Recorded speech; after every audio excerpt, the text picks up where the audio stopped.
I'm Iris Wilbur-Glick, president of the Louisville Forum, and welcome to the April program. With the exception of today's program, we typically meet on the second Wednesday of each month at Vincenzo's Restaurant in downtown Louisville, and all are welcome.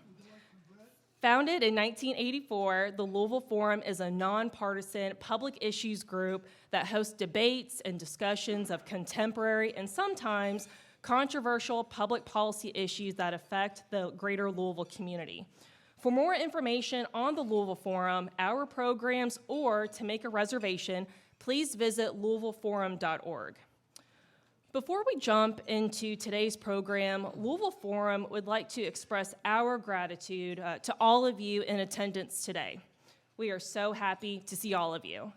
I would like to take this opportunity to open our meeting with a moment of silence to honor and remember the 5 victims whose lives were tragically taken from us last week, the number of others hospitalized due to their injuries, our brave first responders. I'd also like for us to honor all the gun violence victims in our city, so please join me for this moment.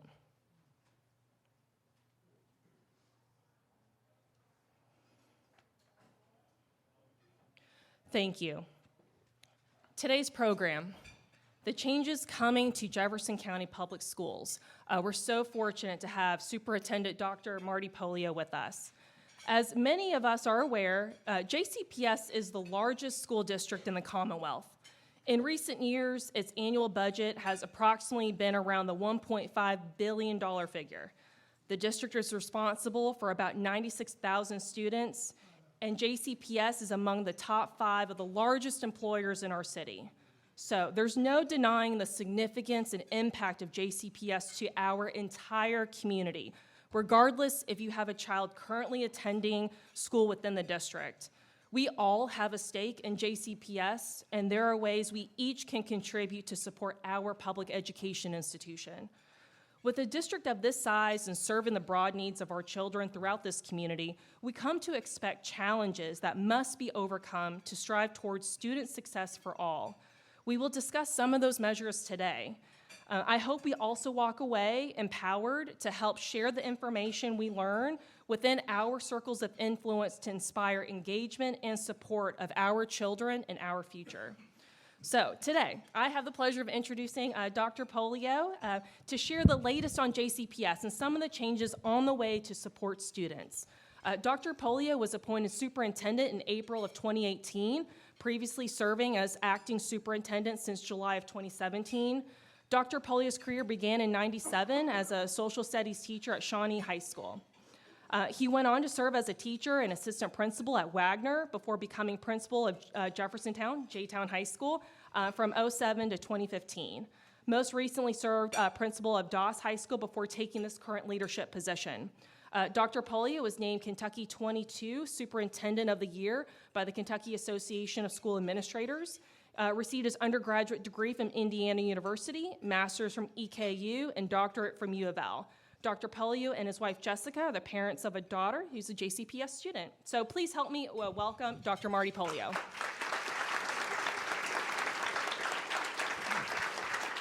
Thank you very much. Thank you, Iris. And when she outlined the scope of Jefferson County Public Schools, budget, employees, all of those things, it made me think, how in the world did I get here and how am I in charge of all of this?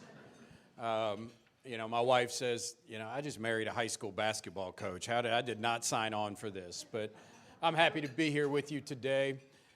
This is my 3rd time to Louisville Forum. The first time was in the fall of 2017 when I was acting superintendent working to get the job.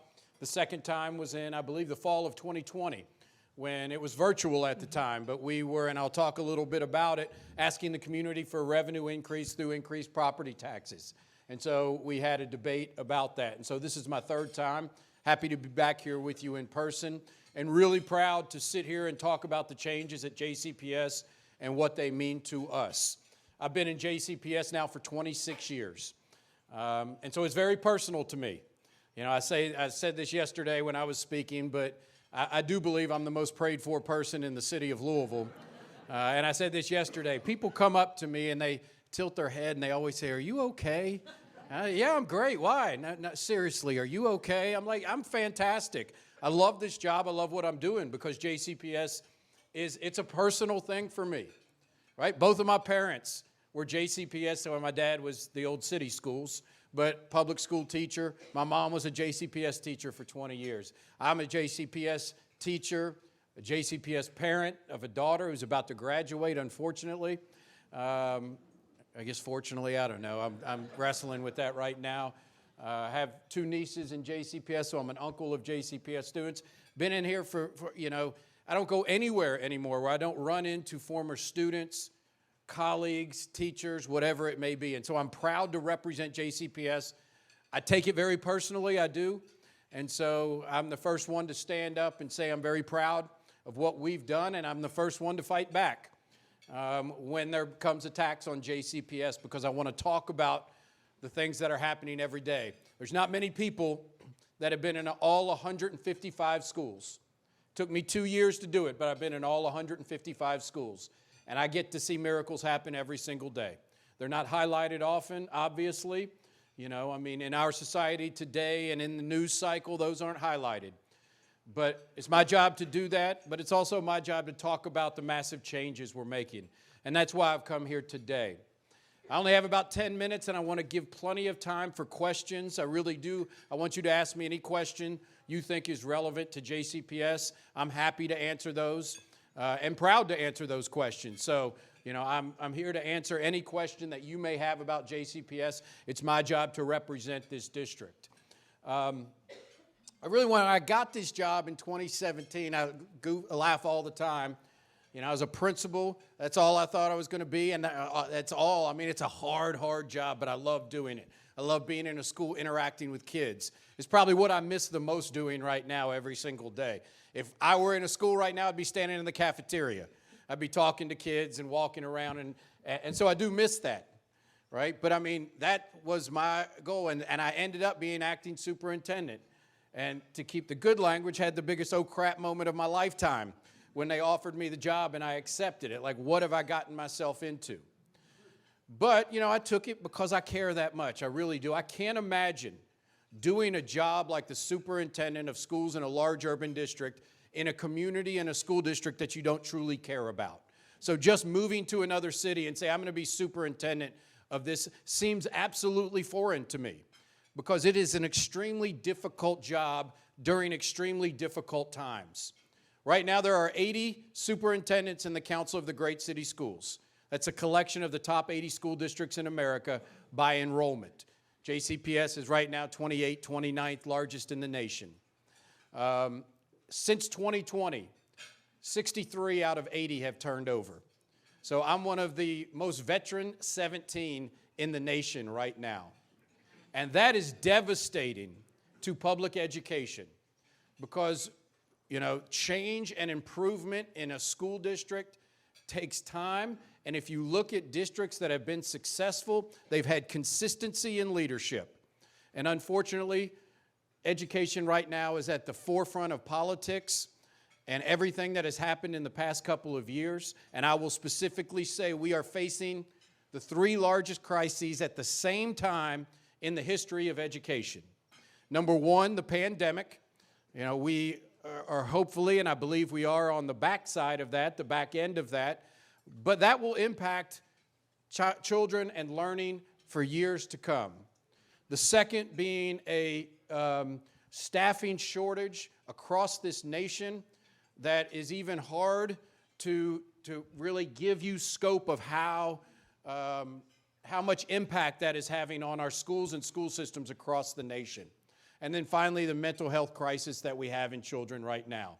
Each of those three, we could take a whole session on, one of these sessions on, if not more. But they're all three happening at the same time. And what that means is, and I just tell you that because leadership right now and change is very difficult. It's very challenging, and it is causing massive turnover with leadership in education across America. And that is devastating to districts. So I'm one of the most veteran that there is. And so I want to tell a brief story before we get to questions about what we called our future state. you have probably seen me talking about, this change in JCPS and that change, and we need to do this, and, the variety of changes that we are making. And without a doubt, myself, my team, and the Board of Education has been on this journey for several years now of recreating JCPS and improving JCPS at the foundation of it to improve outcomes for kids.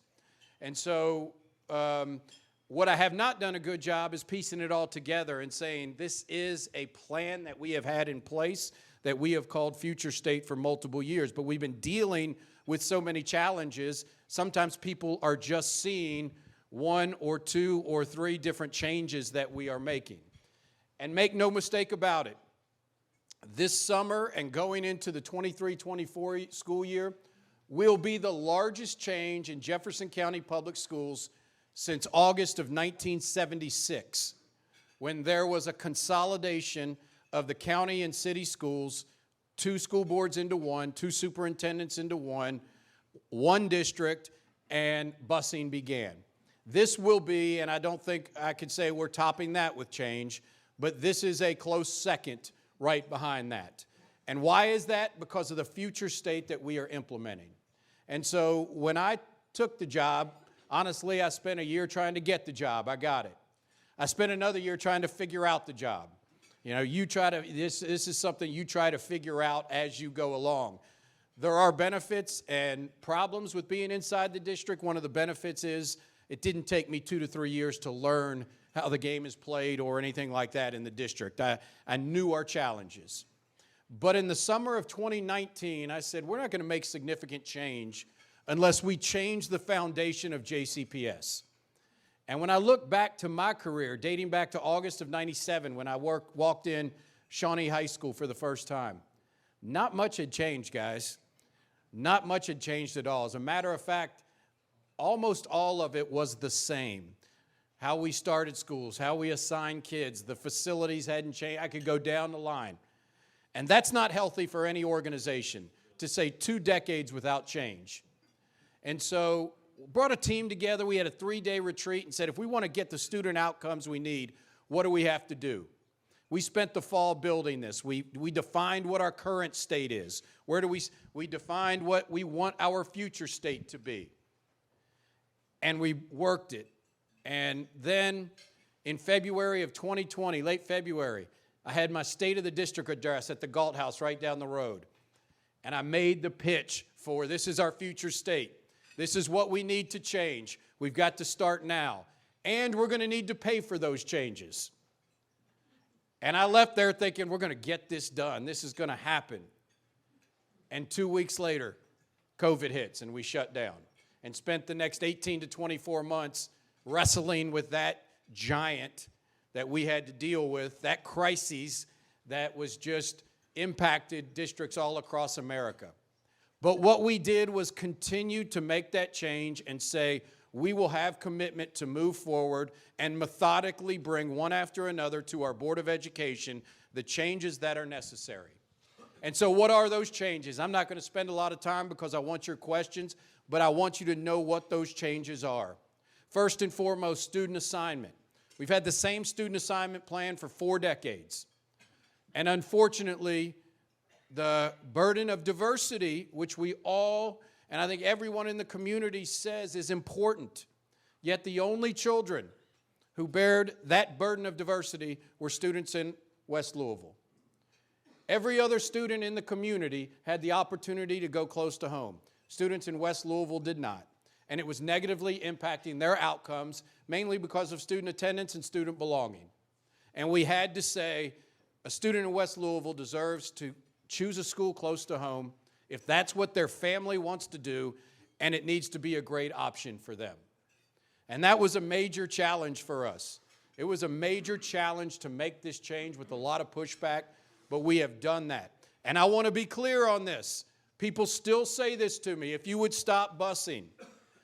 Starting in August, every child, high school, middle school, elementary school, has the opportunity to go to school close to their home if the family chooses to do that.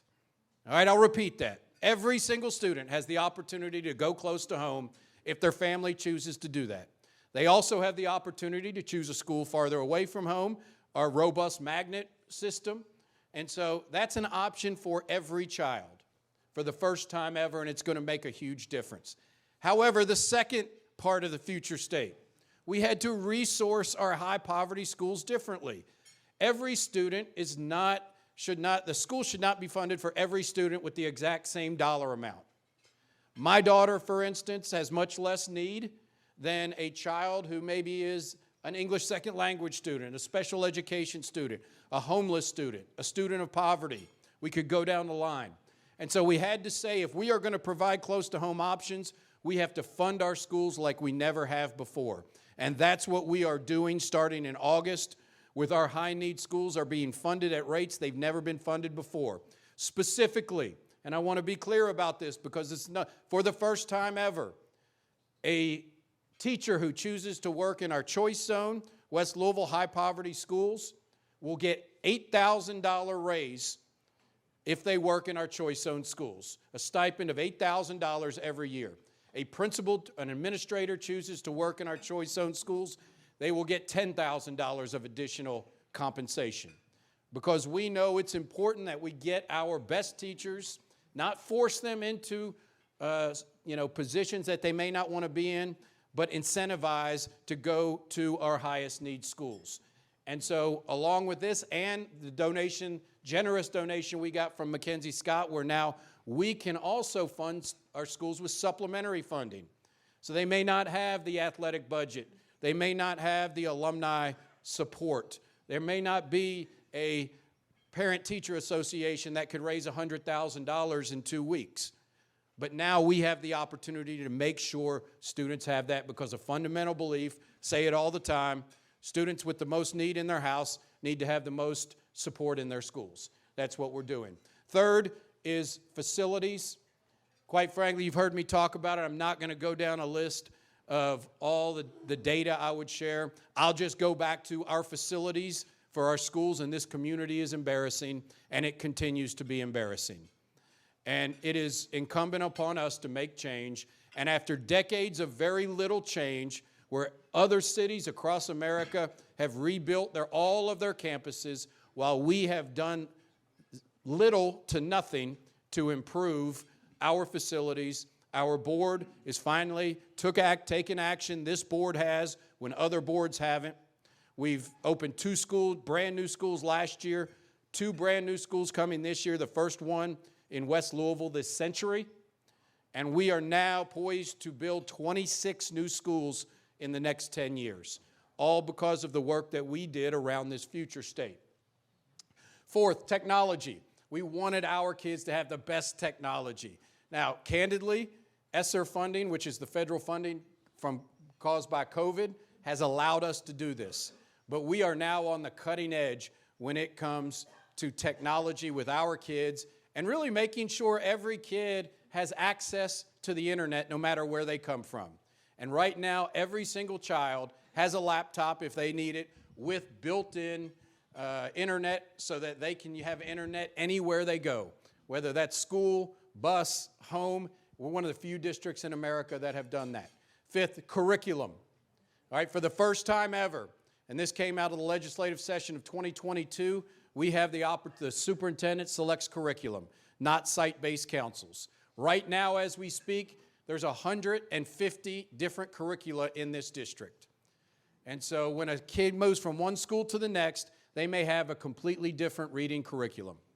And now, for the first time ever, we will be able to centralize that and say, here is our stance on literacy. We're standing behind this, and every single school, all 93 elementaries, all about 25 middle and 25 high, will be working on the same focus when it comes to curriculum across the board. Workforce and leadership development, which continues to be a major challenge for us, is the next pillar, but making sure we have leaders that are prepared to lead in the 21st century in very difficult times and lead for these outcomes. We have programs that we are developing our own leaders and developing our own teachers. And that's what we have to continue to do, and probably at a much more robust rate if we want to see this happen. And then finally, I'll say this, the last one and the most recent is instructional time for kids. And so right now we have a crisis in this nation on student attendance. We have high schools in Jefferson County where 75% of the kids are chronically absent. We have elementary schools where 40% of the kids are chronically absent, meaning miss 18 days of school or more. How would we possibly expect kids to be successful, and if they're behind, catch up if they're missing 18 or more days than their peers? And so first and foremost, I said this in 2019 at the State of the District, 2020, excuse me, adolescents should not be going to school at 7:40 in the morning. 6 through 12, we have to get those kids. They should not be waking up at 6 a.m. It's not healthy. It's not good for their mental health, not good for behavior, not good for achievement. So we're moving thousands, about 30,000 of our kids, 6 to 12 to 8:40. They get an extra hour of sleep. That's middle and high. Elementary is spread across a multitude of times. It accomplishes two tasks. Number one, gets our adolescent kids, as many as possible, to an hour later. And second of all, fixes our bus driver shortage problem. And so all of these are the changes that have happened in about a 28, 29-month period in JCPS. And so here's what we have facing us in August. All right, we've got new student assignment plan, actually working on 2 student assignment plans. We have new curriculum for all of our schools, specifically literacy and math. We have new start times for all of our schools. We have potentially weapons detection technology in our middle and high schools. All of these things are happening on August 15th, which makes for a lot of fun and a real fun over the summer. I can't wait. We know it's not going to be perfect. There are going to be challenges. You know, the community is going to have to say, you know, anytime you have major challenges, especially this big, there are going to be hiccups. There's going to be things we have to deal with. But in the end, the change is good for kids. And it's good for this district, and it's good for this community. And I will stand by this. This is my piece of patriotism, is education is the most important thing we can do in our community and our nation. If we want to solve many of our problems, including public safety, education is where we need to invest. And so when we ask the community to increase funding for our schools to implement the future state, I believe it is improving our community in every corner of this county. Happy to be here. I'm proud to be able to give those changes. Answer any questions you have. Thank you. Thank you, Dr. Pollio. Again, we invite you all to submit questions. There are slips and pens at each of your tables. Once you've completed the sheet, if you'll just raise your hand, we'll have board members spread throughout to help collect those. And then Terrence and Kevin will help moderate and facilitate the questions. So please get those started for us. And I'll read off a couple of questions, then we'll dive right in. So Dr. Pollio, change is hard, really, really hard. But it's not like you snapped your fingers and future state just existed. It required community input, support, and leadership by the board. Can you kind of walk us through the process of how we arrived here and ways that folks have engaged to inform the plan? Yeah, so first and foremost, what we did was, just to say that, okay, we've got to change. That is like a difficult thing to inwardly look and say, or look in the mirror and say, we haven't changed. And the change has been programming at schools. Okay, this initiative or that initiative at schools. But to look at ourselves, leadership, and say we've got to change was the first part about it. Then, bringing our teams together and really talking to the community about the things that need to change. So, for instance, with student assignment and students in West Louisville specifically not having choice, I had to listen to parents.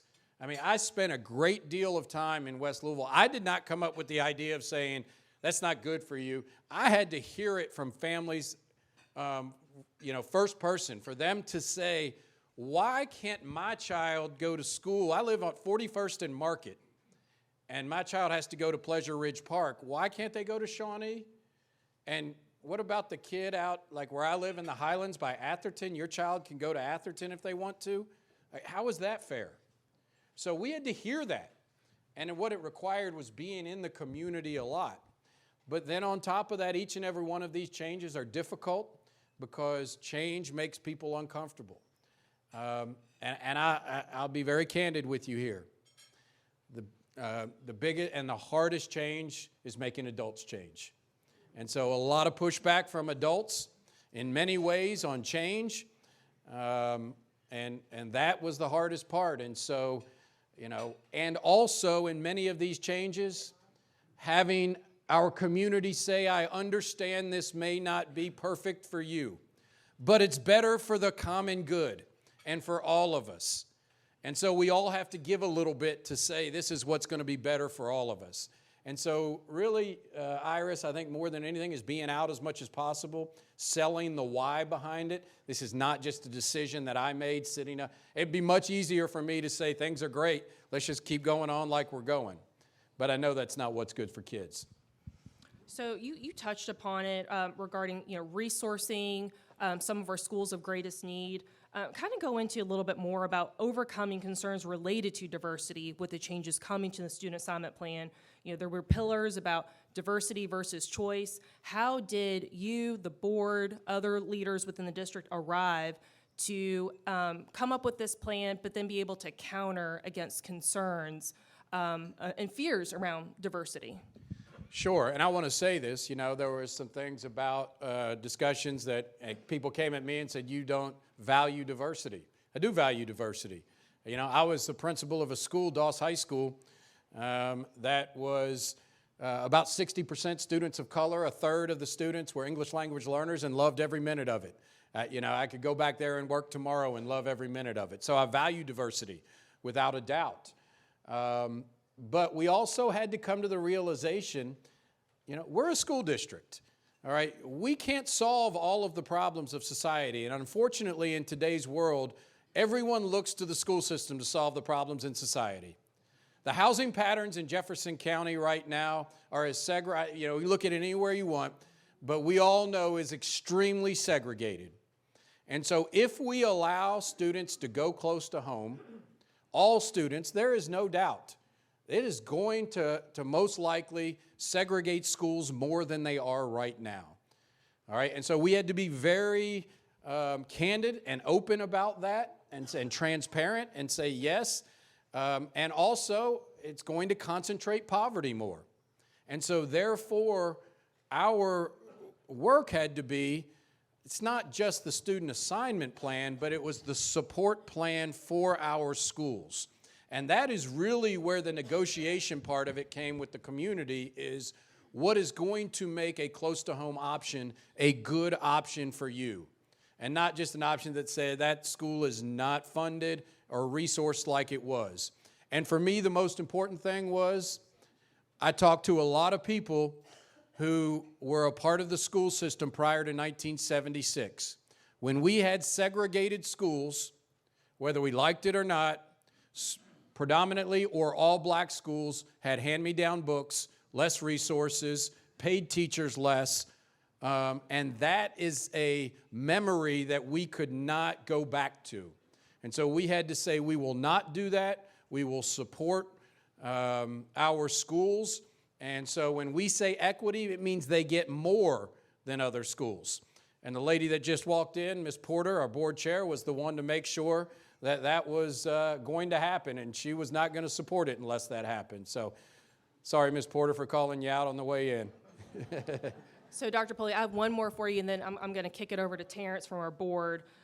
So Mayor Craig Greenberg, he campaigned on a promise of creating the city's first Department of Education to support and strengthen schools, and then he specifically called for universal pre-K. Can you share with us if or how the district is directly engaging with Louisville Metro on those efforts? Yeah, I had great conversations with Mayor Greenberg. Early on, he has been a fantastic partner with us and wants to help in many ways. So I've been very pleased with the partnership that Mayor Greenberg has had with us. His main focus, one of his campaign promises, was around universal pre-K. I can't say enough about how important high-quality pre-K education is for children, and especially children of poverty. We have kids enter kindergarten who, on a scale all the way up, who are on the verge of being able to read when they enter kindergarten, down to potentially not knowing how to write a letter or write their name. And that really comes from high-quality pre-K. And so we have to do that. There are a couple of major challenges ahead of us. And I say us, I don't mean just JCPS. We've got about 2,500 kids in pre-K right now. Between 3 and 4-year-olds, there's about 6,000 kids who enter kindergarten. So we know another couple thousand probably have pre-K, paid pre-K in some other way. But that still means it's going to be 1,000 plus kids who don't have high quality pre-K. Major challenges, facilities. All right, got to have the facilities, and that is a major challenge. The biggest challenge is staffing. We have a significant shortage in pre-K staffing right now, namely instructional assistants, because state law says you have to have 1 adult for every 10 kids with a certified teacher in there. And so if you have 20 kids in a pre-K class, you must have 2 adults. And that is a major challenge right now. And so yes, the funding is an issue. I'm not saying that, but in my mind, it is the smallest of the 3 issues. I do think Mayor Greenberg is serious about his commitment to this, but this is going to be a huge lift to overcome those 2 major challenges. Thank you. And Terrence, we'll go ahead and get started with audience questions. Again, if you have one, please wave your hand with your slip and we'll get to you. And if there's no questions, we'll just go ahead and end early. You got a few, sorry. The first question, you just started to touch on it, but it says teachers are suffering. Talk about supporting them so they can help support their students.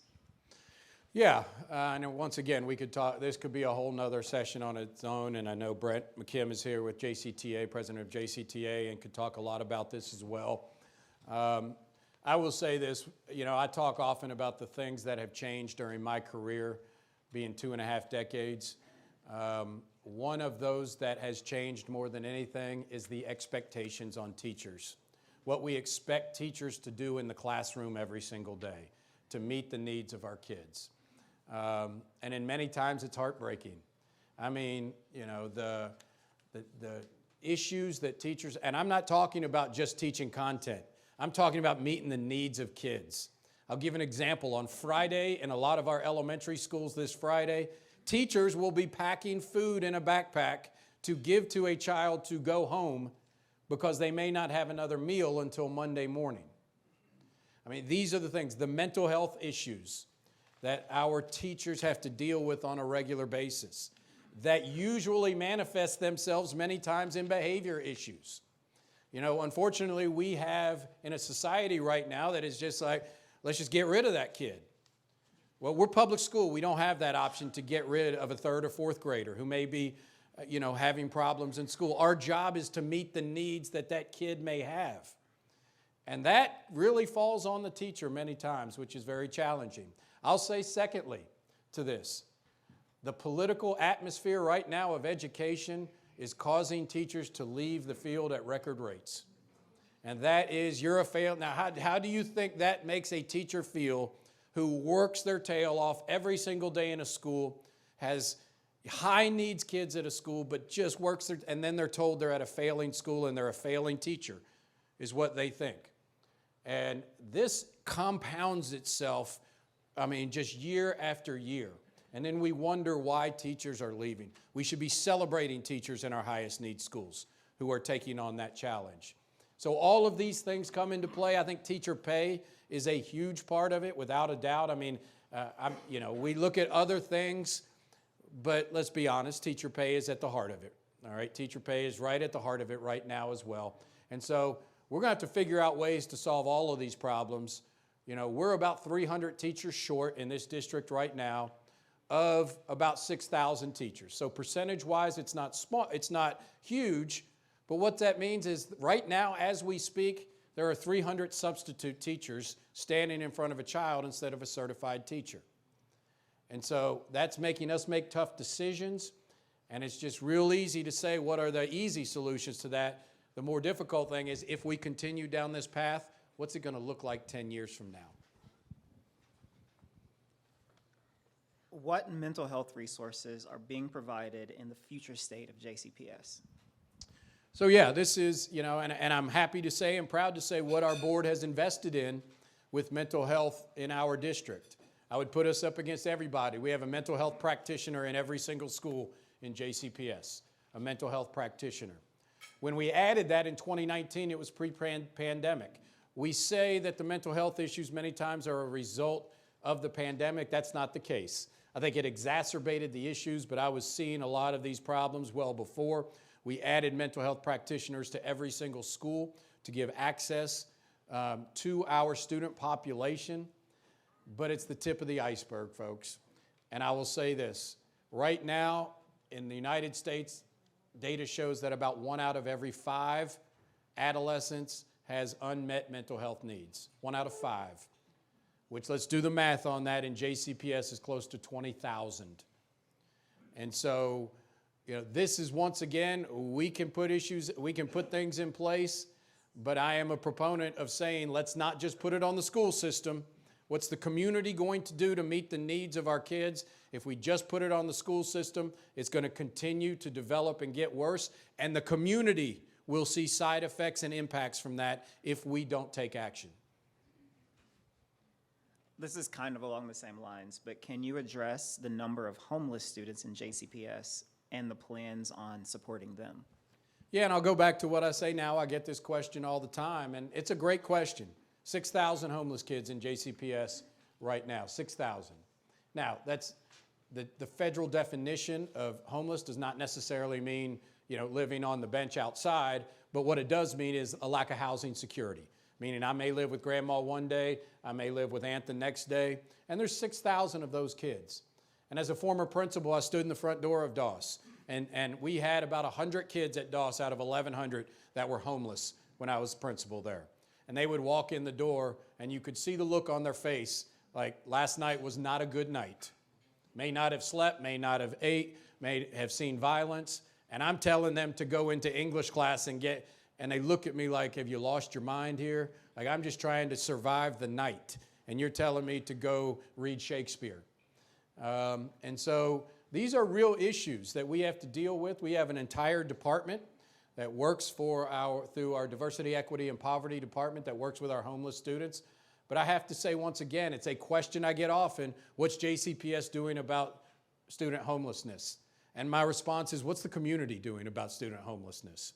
Where is the affordable housing? Where are the things that we all have to give up on to make sure kids have what they need to learn? Because I promise you this, if a child does not have food and a place to sleep, they're not going to learn. It's not going to happen. And so those are things that we have to overcome as a society if we are going to be successful. So this says teachers can't teach students who are not present. What can the community do to help inspire attendance? Are there any other urban districts who have addressed this issue and with any level of success? Yeah, so great question, and it is a crisis across this nation of unprecedented proportions that I don't think is talked about enough nationally. I just read in our article recently, LA Unified, who has some of the highest attendance issues, had a campaign where they took every employee and went out and knocked on doors and had some success with that. But I will say this again, there's a multitude of reasons for a child being absent from school on a regular basis. It could be lack of housing security, food security, lack of medical attention, safety issues, transportation issues. What we had to do was look inwardly and say, what are we doing that is causing potential problems when it comes to absenteeism? First of all, I think our student assignment plan contributed significantly to the absenteeism. And so we had to address that. We addressed it. Now, we will be tracking it to see if it has an impact. I believe our start time, and research is clear about it. Early start time, negative impact on attendance. Early start time for adolescent students, negative impact mostly on students of poverty and students of color more than others. And so we had to address that, and we've addressed that. But, coupled with the mental health supports, those are the things that we're working very strongly to make sure that it corrects or at least improves this. But I think, once again, this is going to be a community-wide thing that everyone is going to have to support. will the JCPS bus schedule and the new start dates be able to support Boys and Girls Club programs? Yes, it will be. So right now, just so you know, we have about 750 bus routes right now.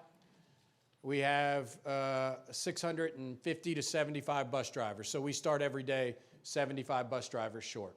What that means is we're not able to transport to places like after-school programs like Boys and Girls Club.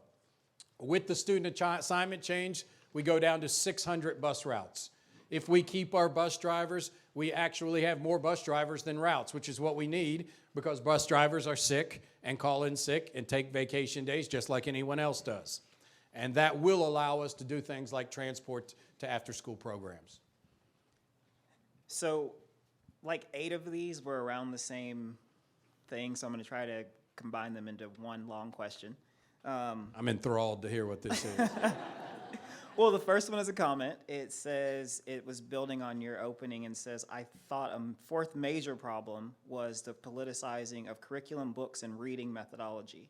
And so the other questions were, at one point, the legislature was discussing breaking up JCPS into multiple smaller districts. What would the impact on students be if there was such a breakup? And then how can JCPS and Louisville citizens keep the legislature from trying to micromanage the district? It's a great question. So first and foremost, and I don't want to be too hyperbolic here with this, but I do want to say this. I believe that breaking the school district up into multiple districts would be the equivalent of educational redlining. I would challenge anybody, and this says a lot about our housing patterns. Go to a map of Jefferson County and find a way to divide it up so that we don't have one extremely wealthy, high wealth district and one or two very poor districts. I would draw a line anywhere you want. Do the inside of the Waterson, do I-65. We are funded based on property values. And so no matter how you slice it, I challenge anyone to find a way to divide up this district where it would not be the haves, and I don't mean the haves and have-nots, I mean the extreme haves and the extreme have-nots. And I would challenge you to do that, and I don't think anybody can. I would be interested to see how that would be done. And so that's number one, is ill-conceived plan that I think would negatively impact our students of poverty more than ever. And so we have to say that. When it comes to the legislature, I will say this. I have tried and I will continue to talk about the changes that we are making right now, which I don't think a lot of them know about. You know, they hear one by one, but I still hear, well, if you stop busing kids, you won't have this problem. And you know what I said earlier in my presentation about our student assignment plan. And so, then I had, well, if you'd pay teachers more in your high poverty schools, then, well, we're doing that. Oh, I didn't know you were doing that. Yes, we're doing that too. And so, making sure that I do this more, sell this to our community and let them know. I met with legislators recently who I told them about, well, we didn't know that. And I said, well, this is an important conversation to have. But I will tell you this, I think more than anything on all legislation that affects Louisville, Kentucky needs to be dictated by Louisvillians. And so we need to stand up and say, whether it's perceived as pro-JCPS, anti-JCPS, it needs to be driven by people in this county. And I am fine with accountability and support accountability as long as it's accountability to this community. And so I think this community has to rally together and say, we deserve, no matter what the legislation is, to decide for ourselves what's going to impact our district, and not a senator or congressperson from out in the district who, by the way, may have the same outcomes that we have. They just don't want to say it. What is the science of reading, and does JCPS have it now or intend to implement it? So, being very clear, first and foremost, since early 90s with Kira and the Rose decision, curriculum was at the site-based council level, meaning every school has a site-based council that consists usually of the principal, 2 or 3 teachers, and 2 or 3 parents. and it is the governing body of the school. They set policy, they approve the budget, they would hire the principal. There are some very good parts about site-based decision-making councils. One of them, well, two of them I did not support. One was hiring of the principal. Superintendent should be hiring the principal of the school. We have that now. The second was making a decision about what curriculum should be used at the school. That was most negatively impacted when it came to reading, as I told you earlier. The science of reading is really around first of all, the ability of a student to decode. So looking at a word and being able to sound it out. All right, that's part number one. Can I sound out a word? All right, part number two is understanding what that means, meaning fluency. So I can sound it out, then I have to be able to understand what that is I'm reading, fluency. And so we have always had a strong belief in a balanced approach, and balance sometimes is negative, but making sure we do the phonics, the phonemic awareness, the decoding, but also the fluency part of it. But honestly, we haven't dedicated the time necessary to the foundational skills that is necessary for kids to be successful. We will now be implementing a district-wide curriculum, K through 8, when it comes to literacy. Every single school will be training about 3,000 teachers this summer on it.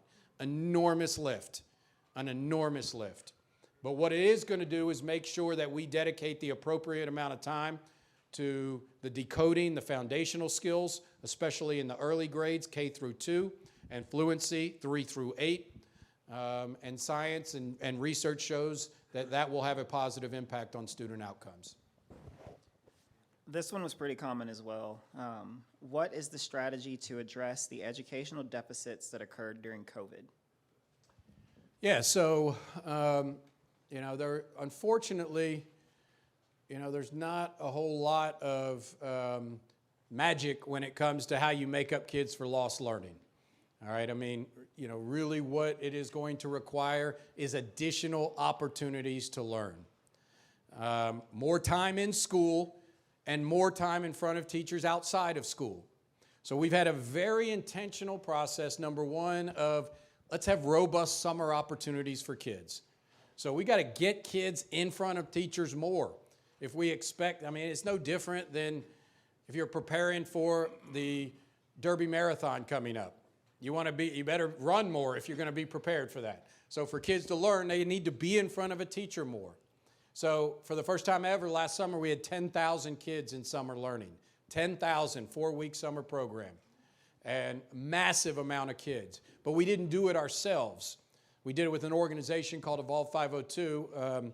Marland is here with Evolve 502. And, what we did is had community hubs. And so instead of saying, we got to bring everyone to a JCPS school, they're already going to the Boys and Girls Club. They're already going to their church.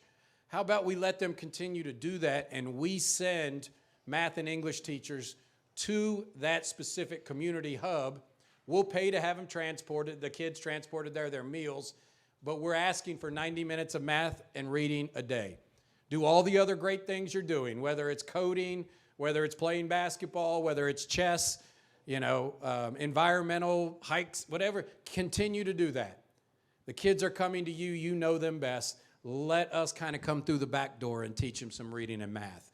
But that's a huge expense. That's $8-9 million a year to do that. But that's the kind of the stuff we have to continue to invest in if we expect to make up that lost learning. Please tell us about the early college programs with JCTC, such as Western High School juniors and seniors, and how broad are these programs and how many students are doing them? Yeah, so we have early college right now at Western High School with where a student can get, by the time they graduate, they can actually have their associate's degree from JCTC and their diploma at the same time. So it has been very successful with our students that do that. We have not had a large number, candidly, of students who have been able to maneuver that. And so really what I would say is the most important thing that we've done, and a lot of people don't know this, with Evolve 502 right now, every JCPS graduating senior, well, let me go back. Every student in high school in Jefferson County right now, every single student is guaranteed a scholarship to JCTC or Simmons College of Kentucky. Paid for, completely paid. We're one of the few communities that do that. Every single graduating student. And the University of Louisville is providing a whole lot of 2+2 options, meaning you go to JCTC for 2 years, come to University of Louisville for 2 years. And so essentially what we've done, and I say we as a community and Evolve 502, is taken away that barrier. Kids can have access to college, every single child, no matter what their financial background. And I think that is something that needs to be celebrated more in this community. I'll jump in with one question, Terrence, and then we'll probably wrap up with one final question from the audience. There's been an ongoing conversation in recent sessions of the General Assembly around school safety. Most recently, they passed some mandates requiring SROs in all public schools. Can you kind of share with us the status of school resource officers and/or new school safety policies that the district is pursuing? Sure, happy to do that. Once again, I want to say this. As a community, as a nation, we look to the school system to solve our problems. We can do all kinds of things to improve safety at schools, but if it's an issue in the community, it's going to impact our schools. The amount of young people who have access to guns in our nation and our community is staggering. To the point, anecdotally, I had a child come up to me, a high school kid, as I was talking this issue with some students last year, and told me I can get a gun easier than I can a pack of cigarettes. That was a quote out of their mouth to me. And so here we are as a school system with 96,000 students who are now having to deal, and this goes back to the whole teacher, administrator issue, to deal with the side effects of this community problem. So I will say first and foremost, we've got to stop looking at it as a school problem. Yes, it is an issue that we have to deal with for school safety and security. But when we have elementary students who have access to a handgun, that's not on the students or the school system. We've got issues that need to be dealt with. We created our own police department in, I believe, 2022. But right now, just like all police departments, we are struggling to hire. So we have about 25 police officers that work for us right now, that work a group of schools. So the reality of ever having an SRO in every school under today's current context is an impossibility. I don't see it ever happening. And so we cannot use those taglines. We're 25 right now and hiring as many as we can. That means we still have 130 vacancies we would have to have one in every school. But, we will continue to work to get that, but we do cover every single school because they have a cluster of schools. Our district right now, we are investigating weapons detection systems when it comes to schools for middle and high school. We'll actually be reporting to our Board of Education on Tuesday. It will be their decision to implement it. I will tell you this, the cost of implementing this at all middle and highs will be about $20 million. And so once again, these are dollars that are important for school safety, but it's $20 million that may not be going to learning. And so, these are the things we deal with as a school system as a result of problems in the community. And I'm not saying we shouldn't. I want to be clear. I'm not saying we shouldn't do these things. I'm just saying these are the burdens that are put on our shoulders that 15 years ago were not put on educators' shoulders. This one is a lot more fun. ChatGPT, AI, automation. What skills will students need to be part of this technological transformation besides using it to write their term papers? Yeah, it's really, I got freaked out today because I had someone, our chief information officer, walk in today, Kermit Belcher, with his computer to show me that the chat stuff, like I'm still like guys working on 15, 20 years ago when it comes to technology. And he just typed in, please write a school safety plan for a principal, ? And the thing within 2 minutes produced a 5-page document on a safety plan for a school that included things like communicate with the community, take a risk, all of these things that were just absolutely amazing. To be honest with you, I don't know, Terrence. I mean, it is going to change all of our lives in so many ways, but without a doubt in education. I even think from a doctorate perspective, after I said that, like, would that be able to write a dissertation at some point? And how's that going to work when it comes to college and universities? So I think this is a conversation we are going to have. I think it's going to change teaching and learning. I think the old go write a research paper or go write a paper on this is a day of the past. And it is going to be more of this right here, which is stand up in front of a group and demonstrate what you know by speaking of it. And so we're really going to have to change. I mean, things have changed at a rapid rate. I'm from the film strip generation. We remember the film strips in schools. I wanted to be the one that pressed the button to advance it when the beep sound went off. Look, Terrence's looking at me like he doesn't know what I'm talking about. And things have just, like, you go in a room now and it's amazing what kids have access to, but it's a little scary too. So I wish I had a better answer for that. I don't. It is something we will be dealing with moving forward. Iris, this one's really quick. Okay, go for it. It says, Dr. Pollio, your presentation was inspiring. I hope they also give you a bonus stipend. Hear, hear. Thank you. And with that, yes, please join me in thanking Dr. Pollio for being with us today. Thank you all.